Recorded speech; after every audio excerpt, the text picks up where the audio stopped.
इस कार्यक्रम के पुण्यार्चक हैं श्री कंवर लाल जी, महावीर प्रसाद जी पाटनी, आर के ग्रुप, मदनगंज, किशनगढ़, राजस्थान।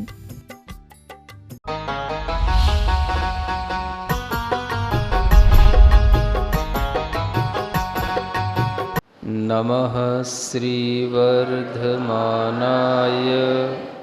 निर्धूतकलिलात्मने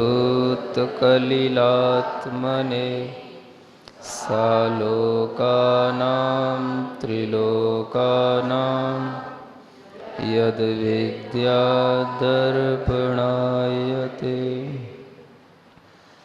आचार्य समंतभद्र महाराज विरचित यह रत्नकरंडक श्रावकाचार नाम का सरल संस्कृत भाषा में एक छोटा सा ग्रंथ है, जिसमें प्रथम श्लोक में कल आप लोगों ने सुना ही होगा,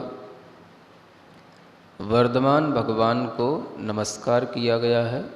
जो वर्धमान भगवान श्री संपन्न हैं। श्री का अर्थ भी कल आपको बताया गया था,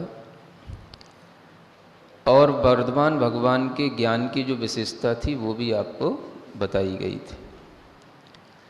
ऐसे वर्धमान भगवान को नमस्कार करने के बाद में यहाँ पर ग्रंथकार अब आगे अपनी प्रतिज्ञा करते हैं कि हमें आपके नमस्कार से क्या प्रयोजन है, हमने आपको नमस्कार क्यों किया है, किस कार्य के लिए आपको याद किया है।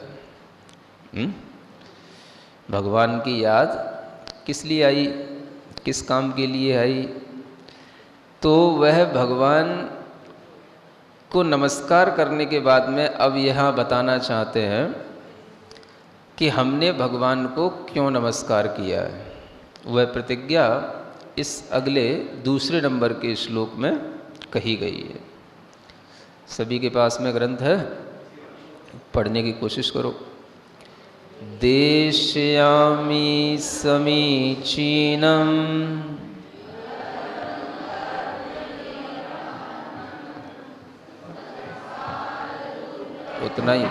उतना ही पढ़ो पहले जितना पढ़ाया जा रहा है। बहुत आगे पढ़ लेते।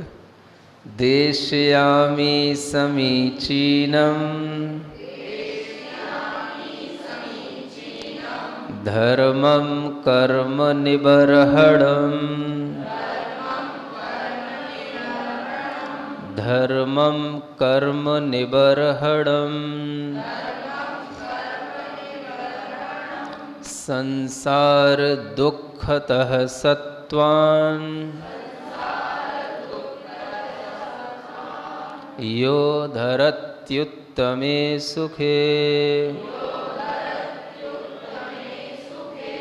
यो धरत्युत्तमे सुखे।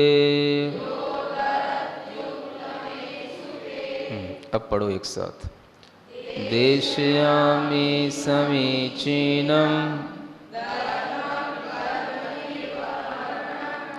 संसार दुःखतः सत्त्वान् यो धरत्युत्तमे सुखे। पढ़ने में आ रहा है? कठिन नहीं है ना, सरल है, धीरे धीरे याद भी हो जाएगा।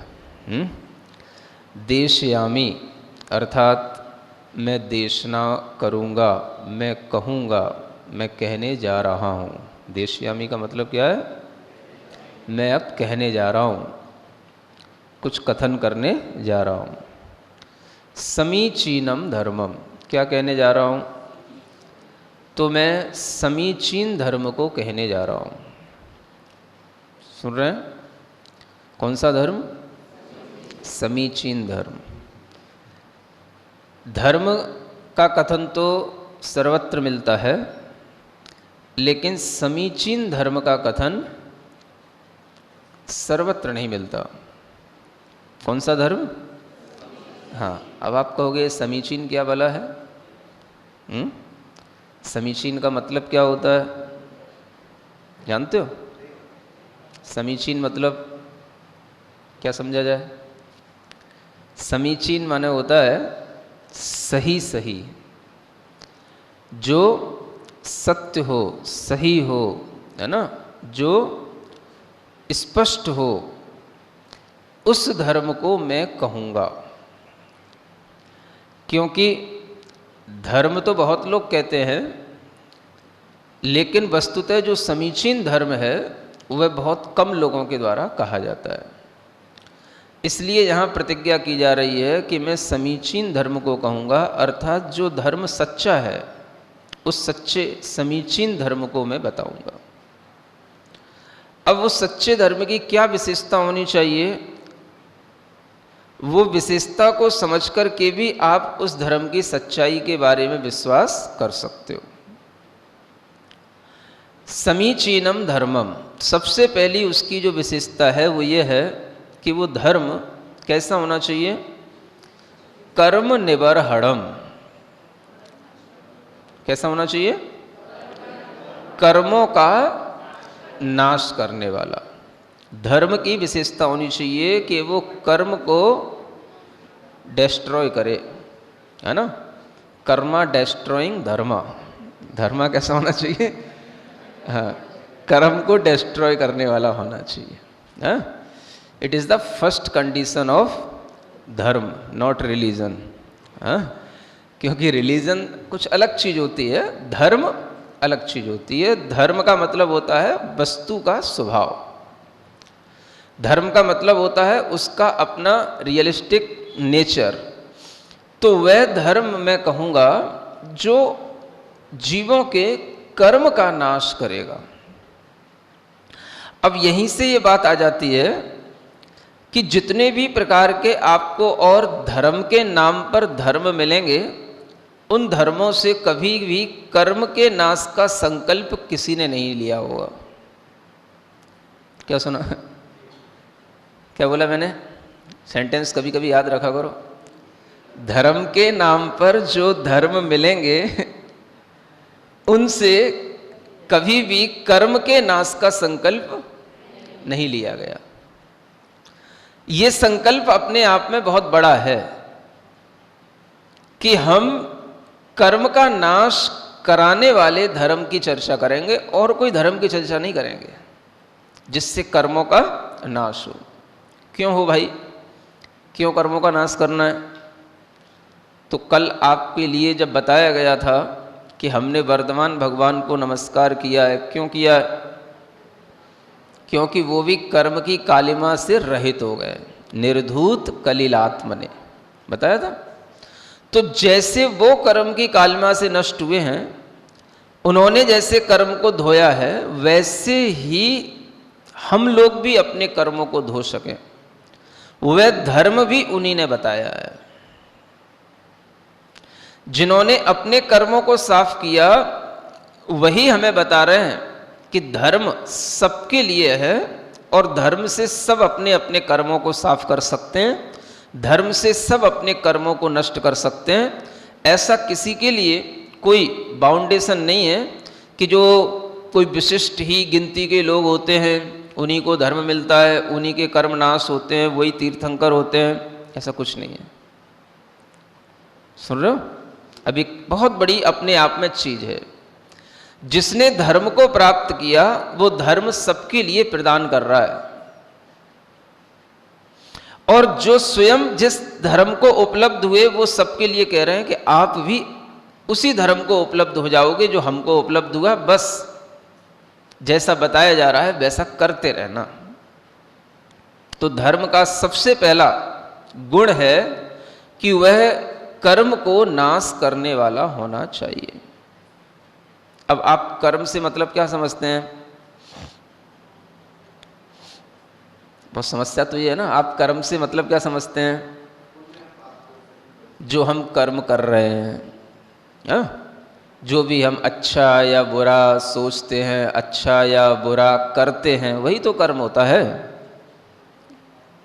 सब लोग इतना ही तो जानते हैं ना, कर्म क्या होता है। जो हम अच्छा या बुरा कर रहे हैं वही हमारा कर्म है। लेकिन यहां पर कर्म कुछ और है। जो अच्छा बुरा कर रहे हैं वो तो केवल उसका बाहरी रूप है कर्म का। कर्म का जो भीतरी रूप है वो वह है जो हमारी आत्मा में अच्छा या बुरा करने का संस्कार पड़ा रहता है और हम बार बार उस कर्म के कारण से अच्छा या बुरा करने को प्रेरित होते रहते हैं। क्या कहा गया? लोगों को केवल ऊपरी चीजें दिखाई पड़ती हैं, समझ आ रहा है? लोगों को केवल बाहर का जो कुछ भी घटित हो रहा है वो दिखाई पड़ता है, भीतरी चीज किसी को दिखाई नहीं पड़ती। तो सब कोई इस बात को कहता है कर्म तो वो होते हैं जैसा आप करोगे वैसा आप बोओगे, वैसा आप बोओगे वैसा आप भोगोगे। समझ आ रहा? ये जो कर्म है वो बोया कहां जा रहा है, भूमि कौन सी है जिस पर ये कर्म बोया जा रहा है, वो किसी को नहीं मालूम। समझ आ रहा है? ज्यादा से ज्यादा होगा तो लोग कहेंगे हमारे मन के ऊपर संस्कार पड़ जाते हैं, या हमारे सबकॉन्शियस माइंड में कोई चीज चली जाती है तो वही हमारा कर्म बन जाता है, वही हमारी आदत बन जाती है, फिर उसी के अकॉर्डिंग हम आगे अपनी हैबिट बना लेते हैं। इतना बताया जाता है। लेकिन इससे भी ज़्यादा और सूक्ष्म बात आपको समझनी चाहिए कि कर्म वह है जो आत्मा में हमारे मन वचन काय की क्रियाओं से बंध जाता है लंबे समय के लिए। कैसे बंध जाता है? हम जैसे भी भाव करते हैं, हमारी जैसे भी मन वचन काय की चेष्टाएं होती हैं, उसी के अनुसार कुछ ऐसे मटेरियल होते हैं जो बहुत सूक्ष्म होते हैं और वह सूक्ष्म मटेरियल कोई कर्म कहा जाता है। वह हमारी आत्मा में बंध जाता है और फिर जब कभी उसका हमें फल मिलता है तो फिर हम वैसा ही सोचते हैं, वैसा ही करते हैं और हम फिर से वह कर्म करने के लिए तत्पर हो जाते हैं। इसको कर्म कहा गया। जैन साइंस में कर्म क्या है? एक सूक्ष्म पौद्गलिक पदार्थ है। क्या है? सूक्ष्म पौद्गलिक पदार्थ है जो आत्मा के अंदर आत्मा की शक्तियों को रोकने का, आत्मा की शक्तियों को बांधने का काम करता है। यूं कहें कि वो आत्मा की शक्तियों को नुकसान पहुंचाने का और उन्हें नष्ट करने का भी काम करता है। कौन? कर्म। पहले ये तो समझ लो कि कर्म क्या, तब तो आपको समझ में आएगा कर्म का नाश क्या, और तब आपको महत्व समझ में आएगा कि जिससे ऐसे कर्मों का नाश किया जाए वो धर्म कितनी बड़ी चीज होगी। सुन रहे हैं ना? नहीं तो कर्मों का नाश क्या करोगे? अगर केवल फिजिकल एक्टिविटी का नाम ही कर्म होगा तो हम फिजिकल एक्टिविटी को नष्ट करने से तो हम ही नष्ट हो जाएंगे। हम ना शांत बैठ सकते हैं, ना हम हाथ पैर हिलाए बिना बैठ सकते हैं, ना गर्दन हिलाए बिना बैठ सकते हैं, ना हम भीतर से कुछ बोले बिना रह सकते हैं, ना हम कुछ सोचे बिना रह सकते हैं। तो हमारी जो एक्टिविटी है ये तो हमेशा चली रही है। इसका अगर हम नाश करने की कोशिश करेंगे तो हम अपने शरीर का नाश कर लेंगे, अपने मन को दुखी बना लेंगे। आत्मा से तो कुछ इसका लेना देना है ही नहीं। समझ आ रहा है? इसलिए पहले ये जान लो कि कर्म क्या वस्तु है, नाश किसका करना है। आपने सोचा जब भी मैं कुछ देखता हूं, कुछ सुनता हूं तो मेरे मन में तरह तरह के विचार आने लग जाते हैं, तो क्या करें? आंखें फोड़ लें कि कानों में कीले डाल लें? क्या कर लें? है? अब आप कहोगे कर्म का नाश करने को कहा है। कर्म माने कोई भी क्रिया करो, सुनना, देखना, चलना फिरना, तो ये सब कर्म का नाश करने के लिए आप तत्पर हो गए तो क्या करोगे? अपने शरीर को भी नष्ट कर बैठोगे, हाथ कुछ नहीं लगेगा। तो क्या करना है? ये नहीं करना है। नाश अपने शरीर का नहीं करना, मन का नहीं करना। नाश किसका करना? उन कर्म पुद्गलों का करना जो हमारी आत्मा में गहरी पैठ बनाए हुए बैठे हैं बहुत टाइम से। कब से? बिगिनिंग लेस टाइम है। जब से आत्मा है तभी से कर्म है। ऐसा नहीं है कि पहले आत्मा थी, कर्म किसी ने उसके अंदर बिठा दिए या डाल दिए तो आत्मा क्या हो गई? संसार में पड़ गई या अशुद्ध हो गई। ऐसा नहीं, जब से आत्मा है तब से ही कर्म है। जब से कर्म है तब से ही हमारी यह दशा है, संसार दशा। तो इसका मतलब क्या हो गया? संसार कब से है?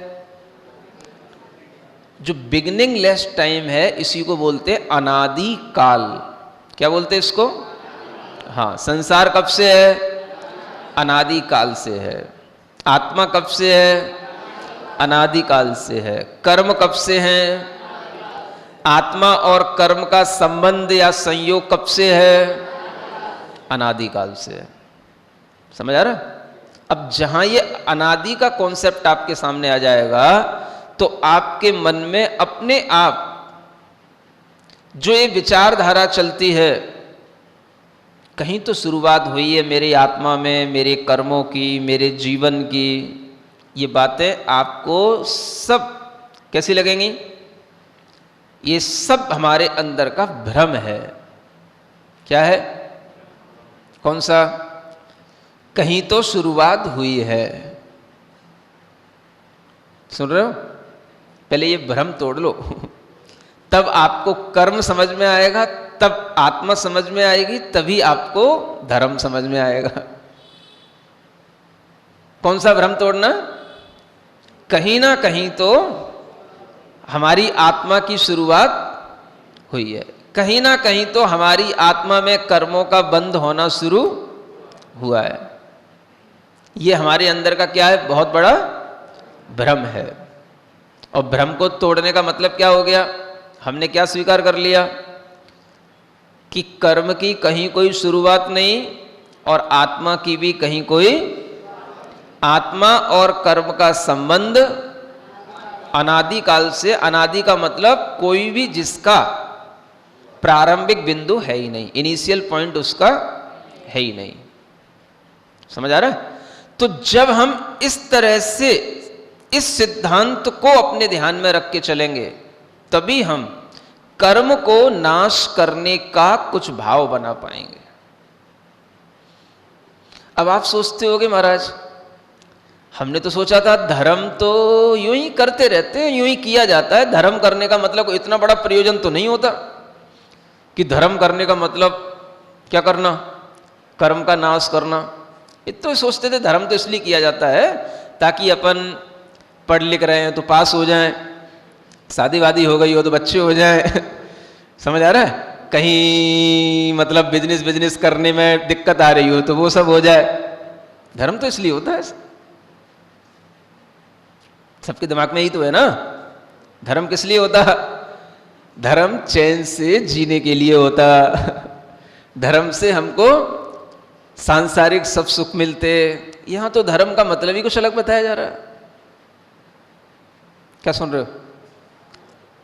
ऐसा नहीं है कि आपको दुखी बनाया जा रहा है, आपके सुख की बहुत बड़ी चिंता है तीर्थंकरों को, ऋषियों को, मुनियों को, और इतनी चिंता है कि वो आपसे ये कहना चाह रहे हैं कि अगर आप धर्म को इस उद्देश्य के साथ करोगे तो ही आपको वो सुख मिलेगा जो सुख कभी कम नहीं होता, जो सुख कभी घटता नहीं, नष्ट नहीं होता, और जिस सुख को प्राप्त करने के बाद में किसी और सुख की चाहत नहीं होती। सुन रहे हो? ये बात अगली लाइन में लिखी हुई है। धर्म वह है संसार दुखतः सत्वान। संसार के दुखों से, सत्वान माने होता है जीवों को। सत्व माने क्या होता है? जीव। तो जो जीवों को संसार के दुखों से निकाल करके यो धरती, जो धारण कर देता है, रख देता है, कहां पे रख देता है? उत्तमे सुखे, उत्तम सुख में पहुंचा देता है। ये धर्म का दूसरा भाव है, ये दूसरा लक्षण है धर्म का। पहला लक्षण क्या है धर्म का? जो कर्म का नाश करने वाला हो। तो कर्म के नाश से क्या मिलेगा? सब नष्ट हो जाएगा, कुछ मिलेगा भी कि नहीं? जब कर्म ही नष्ट हो गए तो फिर महाराज सब नष्ट हो जाएगा, फिर तो शरीर वरीर सब नष्ट हो जाएगा, मिलेगा क्या, बचेगा क्या? बड़ी चिंता होती है खासतौर से नए नए बच्चों को, कि जब देखो तब नाश की बात करते रहते हैं, कर्म का नाश करो, कर्म का नाश करो। अरे मिलेगा क्या, नाश तो करो कि नाश ही नाश करते रहोगे, कुछ पाओगे भी कि नहीं? तो देखो कितनी अच्छी चीज लिखी है, संसार के दुखों से जीवों को उठा करके जो उत्तम सुख में रख दे उसका नाम धर्म है। समझ आ रहा है? अब ये कितनी अच्छी परिभाषा है धर्म की। कोई आपसे पूछे कि धर्म से हमें क्या मिलता है, तो एक परिभाषा तो हो गई बहुत ही डीप सेंस की, समझ आ रहा है, कि जो केवल उसी को जानने में आएगी जो कर्म को जानता हो। अब कोई कहे मैं कर्म वरम को तो नहीं जानता, मुझे समझ में ही नहीं आ रहा ये क्या है कर्म, तो अब उसको ये वाली बात बताओगे तो बड़ी जल्दी उसको समझ में आ जाएगा, वो कहेगा हाँ ये बात तो जम रही है। धर्म किसे कहते हैं? जो हमें उत्तम सुख में, माने सुप्रीम हैप्पीनेस, कॉमन हैप्पीनेस नहीं, सुप्रीम हैप्पीनेस। कॉमन हैप्पीनेस कौन सी होती है? जो सबके पास है, सब जॉब कर रहे हैं, सब शादी कर रहे हैं, सब घूम रहे हैं, सब पार्कों में डोल रहे हैं, सब बड़ी बड़ी गाड़ियां खरीद रहे हैं, सब बड़े बड़े बिजनेस कर रहे हैं, सब कॉमन हैप्पीनेस है। सुप्रीम किसी के पास नहीं है। समझ आ रहा है? तो वह सुख जिसको बोलते उत्तम सुख, वह सुख आपको प्राप्त होगा, किससे होगा? धर्म से होगा। अब ये सोचो कि ऐसा धर्म क्या केवल जैनों के लिए ही होता है? ऐसा धर्म क्या केवल आप लोगों के लिए ही है? सबके लिए नहीं है? दुनिया के लिए नहीं है? क्या दुनिया का हर इंसान सुख नहीं चाहता? सर्वश्रेष्ठ सुख की इच्छा कौन नहीं करता बताओ? ये बात अलग है कि यदि आपको पता नहीं है तो इच्छा भी क्यों करोगे, लेकिन अगर आपको पता पड़ गया कोई सर्वश्रेष्ठ सुख भी होता है तो आपके अंदर उसकी इच्छा भी पैदा हो जाएगी। तो जैसे आप लोगों को नॉलेज नहीं है इसलिए आपकी इच्छा नहीं है और आपको नॉलेज दी जा रही है, मींस इच्छा बनाई जा रही है, ऐसे ही अगर दुनिया के हर जाति के लोग को, हर वर्ग के व्यक्ति को इस धर्म की जानकारी मिले और हर व्यक्ति का भाव अगर इस धर्म को करने का बने तो वह भी उत्तम सुख की प्राप्ति कर सकता है और कर लेगा।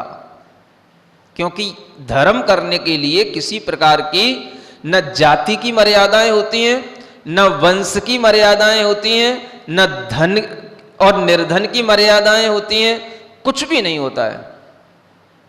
धर्म तो भावों से संबंध रखता है। भाव जो बना लेगा वो धार्मिक हो जाएगा। सुन रहे हो? तो ये धर्म किसके लिए है? आपसे कोई पूछता है, नए नए बच्चों से कोई पूछता है, आप तो अपने धर्म की बड़ी प्रशंसा करते हो। अरे भाई क्यों ना करेंगे? धर्म की अपनी अपनी प्रशंसा तो सब करते हैं, करते सब जरूर होंगे, अपने अपने मोह के कारण से करते होंगे, लेकिन वास्तव रूप में जो धर्म सबको सुख देने वाला हो वो धर्म तो आपको यही मिलेगा जो रत्नकंठ श्रावकाचार्य में बताया गया है। सुन रहे हो? अब कोई कहे हम भी आपको उत्तम सुख में पहुंचा देंगे, हम भी आपको बहुत बड़े बड़े वैकुंठ के सुख प्राप्त करा देंगे। नाम सुना वैकुंठ का? सुने तो सब रहते हो। तो प्राप्त तो करा दोगे, लेकिन आप ये तो बताओ कि वहां पर भी जाकर के क्या होगा, कैसे मिलेगा वैकुंठ में सुख? क्या होता है वैकुंठ में? क्या समझ आ रहा है? कैसे मिलेगा सुख? वहां पे होता क्या है?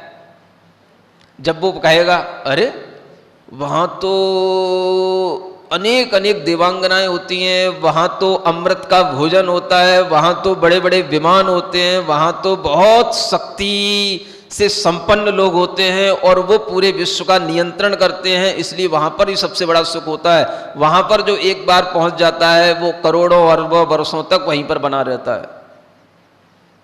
बस इससे ज़्यादा कुछ बताओगे? इससे ज़्यादा भी कुछ बताओगे कि नहीं? हो गया ना? यहीं तक है आपके धर्म के फल की प्राप्ति।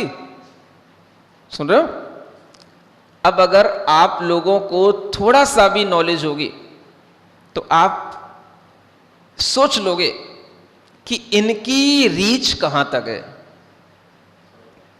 समझ आ रहा है? अगर आपने कभी थोड़ा सा भी जो पार्श्व पुराण पढ़ाया जा रहा है ये सुन लिया हो, कहीं आपने बाल बोध में 4 गतियों का वर्णन सुन लिया हो, कभी आपने तत्वार सूत्र के 4थे अध्याय में देवों का वर्णन सुन लिया हो, तो आप समझ जाओगे यार ये तो सब देवों की बातें कर रहे हैं, देवांगनाओं की बातें कर रहे हैं, ये तो सब देवगति के जीवों की बातें कर रहे हैं, इसमें क्या वैकुंठ हो गया?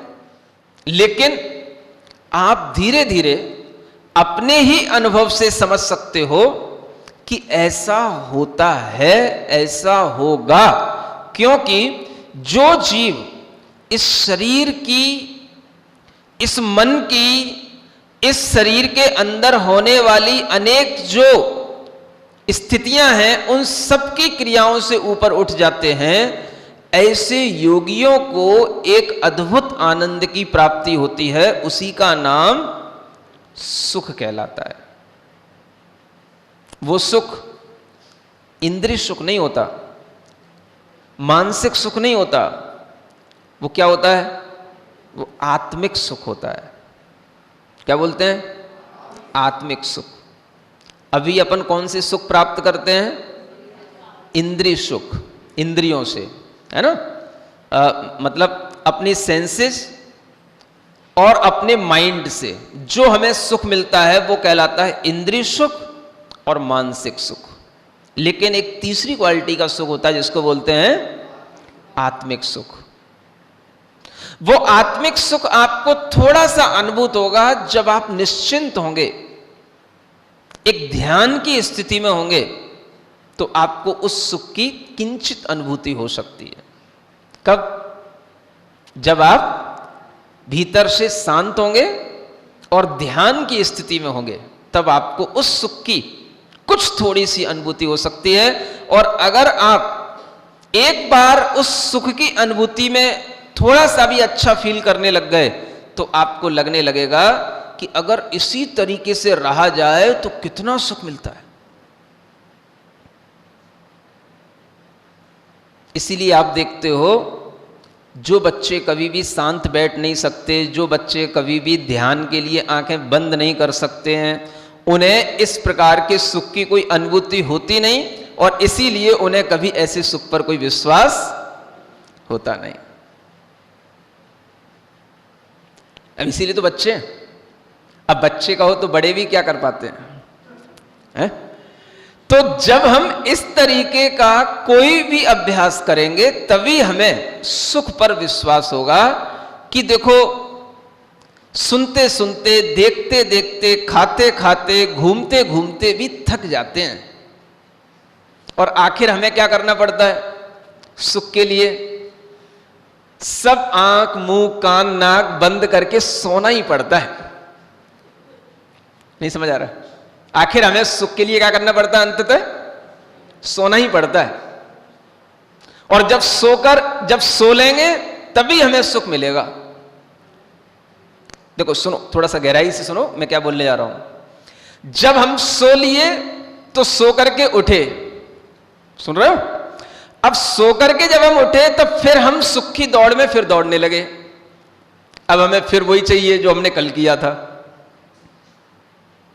ध्यान से सुनना, देखो हम कहां गलती करते हैं, कौन से भ्रम में रहते हैं। हम सुख किसको समझ रहे हैं? जब हम कल दौड़ रहे थे तब हम सुखी थे, दौड़ते दौड़ते सो गए तो कुछ नहीं था, वो तो शून्य था। और फिर जब हम फिर उठ गए, फिर अपनी नई दौड़ में दौड़ने लग गए तो अब हम फिर सुख के लिए फिर दौड़ने लग गए। सुखी हुए कब हम? जब कल दौड़ रहे थे, आज फिर दौड़ने की तैयारी कर दी, आज फिर से हमने वही सुबह से शेड्यूल तैयार कर लिया अपना, नहाना धोना, उठना, घर से बाहर जॉब पे जाना, ये करना वो करना, फिर हम शुरू हो गए। सुख कब मिला हमें? उसी में मिल रहा है महाराज जो हम कर रहे हैं। जब कर रहे हो उसी में मिल रहा है, तो फिर करते करते करते करते थक के गिर क्यों पड़ते हो? जब सुख मिल रहा है तो थकना क्यों होता है? सुख में तो थकान नहीं होती। क्या सुन रहे हो? अब हम क्या सोचते हैं? सुख किसमें है? जो हम कुछ कर रहे हैं, कुछ करेंगे, उसमें सुख है। हम कभी सोचते हैं कि जब हम बिल्कुल शांत पड़े होते हैं तब हम सबसे ज्यादा सुखी होते हैं? क्या सुन रहे हो? अगर नींद ना आए तब क्या होगा? क्या होगा? बेचैन हो गए। बेचैन होने का मतलब दुखी हो गए। समझ आ रहा? मतलब क्या था कि हम नींद लेकर के सुखी हो रहे थे। अब नींद नहीं आ रही माने सुख नहीं मिल रहा, सुख नहीं मिल रहा माने अब हमें दुख मिल रहा है। तो हम कभी सोचते हैं कि सुख हमें कब मिलता है? जब हम शांत होते हैं, जब हम कुछ नहीं कर रहे होते हैं, यहां तक कि हम कुछ सोच भी नहीं रहे होते हैं, पड़े होते हैं, सुख तो तभी मिलता है ना। वो तो बोलो तो फिर क्या करना है? पड़े रहो बस। अब कब तक पड़े रहोगे? कितना पड़े रहोगे? समझ आ रहा है? तो आपको धीरे धीरे ये अनुभव में आना चाहिए कि सुख जो है, जो हम कर रहे हैं उसमें नहीं है, जो हम करने को विराम दे देते हैं उसमें है। अगर आप इतना ही सीख लोगे तो पर्याप्त हो जाएगा। क्या बोला? जो हम कर रहे हैं, जो हम सुबह से शाम तक दौड़ रहे हैं, उसमें सुख है, या हम उस दौड़ को रोक करके जब हम लेट जाते हैं या रुक जाते हैं उसमें सुख है? सुन रहे हो? संसार में भी सुख तभी मिलता है जब हम कुछ समय के लिए शांत होते हैं, अपनी इंद्रियां के बटन सब ऑफ कर लेते हैं, अपने विचारों को बिल्कुल रोक लेते हैं, और जब हमें यह भी पता नहीं होता है कि हम कहां पड़े हैं। समझ आ रहा है? तभी तक हमको नींद है और तभी तक हमारे लिए कुछ सुख की अनुभूति है, और जैसे ही आंख खुल गई फिर सब वही दुनिया दिखने लग जाती है। समझ आ रहा है? ये एक उदाहरण है समझने के लिए। क्या समझने के लिए? कि सुख कुछ करने में नहीं, सुख किसमें है? शांत होने में है ना? तो जो बिल्कुल अपनी इंद्रियों से शांत, मन से शांत हो गए, उनको जो आत्मिक सुख मिलता है उन्हीं को हम कहते हैं सिद्ध भगवान। क्या बोलते हैं? वर्धमान। क्या बोलते हैं? वर्धमान भगवान अभी कौन है? सिद्ध भगवान है। समझ आ रहा है? तो उनको नमस्कार करके यही कहा गया है कि हम आपको नमस्कार करके क्या करना चाह रहे हैं? हम भी आपके ही सुख की प्राप्ति की इच्छा कर रहे हैं, और वो सुख मिलेगा, उसका जो रास्ता है उसका नाम है धर्म। तो धर्म का मतलब क्या हो गया? जो हमें उत्तम सुख की प्राप्ति करा दे उसका नाम धर्म है। छोटे मोटे सुख की नहीं। हाँ, वो छोटा मोटा सुख तो मिल जाएगा, अपने आप मिल जाएगा। बड़े सुख की चाहत करोगे ना तो छोटा मोटा तो मिल जाएगा। क्या सुन रहे हो? हाँ, पापा से यदि आप कार की डिमांड करोगे, कार चाहिए मुझे 4 व्हीलर, तब आपको स्कूटी मिलेगी। सुन रहे हो? तो डिमांड तो बड़ी रखो ताकि उन्हें लगे कि बेटे का दिमाग कितना ऊपर चढ़ रहा है। और स्कूटी मांगोगे तो साइकिल पे टिका देंगे तुमको। समझ आ रहा है? तो जब हमारे अंदर उत्तम सुख की इच्छा होगी तो छोटा मोटा सुख तो अपने आप मिलता रहेगा, लेकिन हमारी इच्छा में क्या होना चाहिए? Supreme happiness. समझ आ रहा है? वह किससे मिलेगी? धर्म से मिलेगी। धर्म का काम क्या है? सबको उत्तम सुख में पहुंचा देना। तो धर्म अपने लिए अच्छा है कि बुरा है? सबके लिए अच्छा है कि बुरा है? अब जो लोग ये बोले कभी कि भाई तुम क्या धर्म धर्म चिल्लाते रहते हो, धर्म से आज तक किसी को सुख मिला? तो अपने मन में अब क्या समझना आपको, या तो इसने कभी धर्म करा नहीं, या इसने धर्म को समझा नहीं, या इसको कभी पता ही नहीं कि सुख होता क्या है। ना इसको धर्म के बारे में कुछ मालूम, ना इसको सुख के बारे में कुछ मालूम।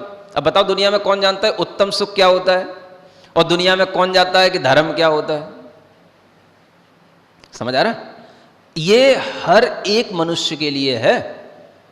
कोई भी मनुष्य, कोई भी पशु पक्षी भी यदि इस प्रकार के धर्म को धारण कर लेता है तो वह भी सुखी हो जाता है।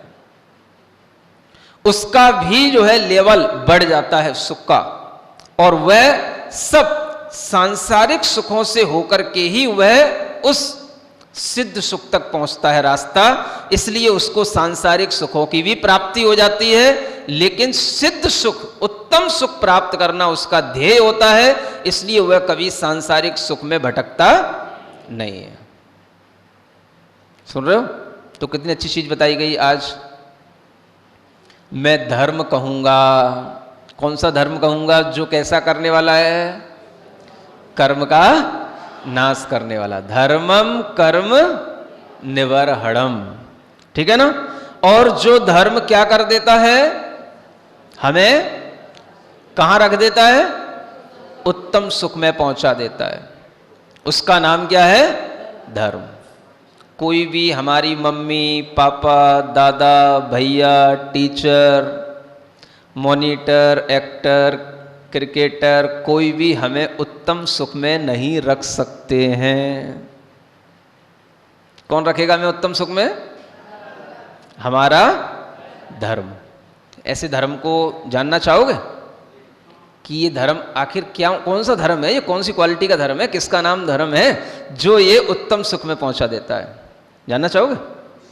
तो अभी तो आप लोगों को इतना ही जानना है कि धर्म उत्तम सुख में पहुंच। अब कल आपको बताया जाएगा कि what is the definition of that धर्म। समझ आ रहा है? ये आपको कल बताया जाएगा। तब आपको समझ में आएगा कि यह धर्म का पालन करने से ही उत्तम सुख की प्राप्ति और कर्मों का नाश होता है। ठीक है ना? तो सब लोग एक बार इस श्लोक को पूरा पढ़ो।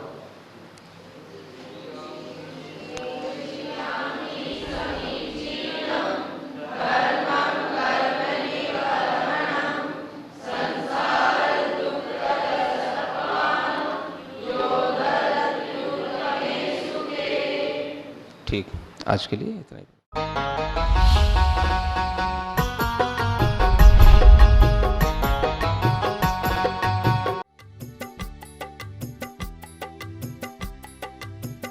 इस कार्यक्रम के पुण्यार्चक थे श्री कंवर लाल जी, महावीर प्रसाद जी पाटनी, आर के ग्रुप, मदनगंज, किशनगढ़, राजस्थान।